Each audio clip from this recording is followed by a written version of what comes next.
As an Australian nationalist, I make no apologies for being strong on jobs for Australians first, and that definitely includes apprenticeships. Labor and the Coalition, on the other hand, have quite literally opened the floodgates to foreign workers on visa schemes that have sold out the unemployed and the underemployed right across this country. Labor sold out workers in this country by establishing a little-known category called the 400 visa. It was a category that had very little oversight and gave approval to foreign workers in as little as 24 hours to come and take Australian jobs. Hundreds of thousands of workers were employed under that 400 visa category, costing long-term unemployed Australians and university graduates a chance of employment when they finished their studies.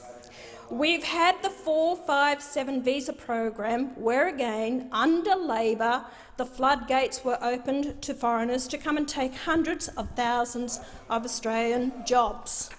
When Labor lost government in 2013, they were letting 130,000 foreign workers into Australia to take jobs like ships engineers, ships officers, radio journalists, magistrates, park rangers, zookeepers and flight attendants.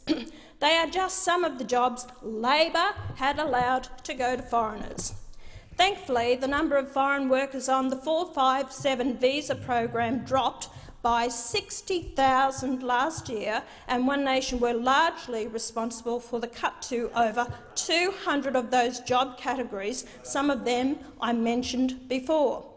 I also note the ACTU Secretary Sally McManus said in July this year there are 1.4 million visa holders with working rights in Australia.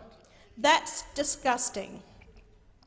I've got no doubt these people are hard workers, but the point of my disgust comes down to Australians who want a job. They have to compete with over 1 million overseas workers. Both Labor and the Coalition have hoodwinked voters in this country. You talk tough on jobs, but you're quietly undermining the unemployed and future youth who will one day join the search for a job in Australia. Now, I also want to bring to the Senate's attention another real problem that both Labor and the Coalition have failed to recognise. The Minister for Jobs and Industrial Relations, Kelly O'Dwyer, last year admitted in a Financial Review interview that 400,000 ABNs were issued to people on visas who are not allowed to work in this country. Australians find that so typical of government departments they don't talk to each other. So on top of the 1.4 million work visas issued to foreigners, we have a further 400,000 taking jobs from Aussies under the guise of small business ownership. I note that this matter of public importance also highlights the need to protect local manufacturers and Australian-grade steel. It's a bit bloody tough to protect Australian-grade steel when the Greens, supported by Labor, are constantly trying to shut down mining in this country. You see, Australian-grade steel requires Australian coal, particularly the high-quality coal from my home state of Queensland, along with the high-grade iron ore from my One Nation colleagues' home state of Western Australia.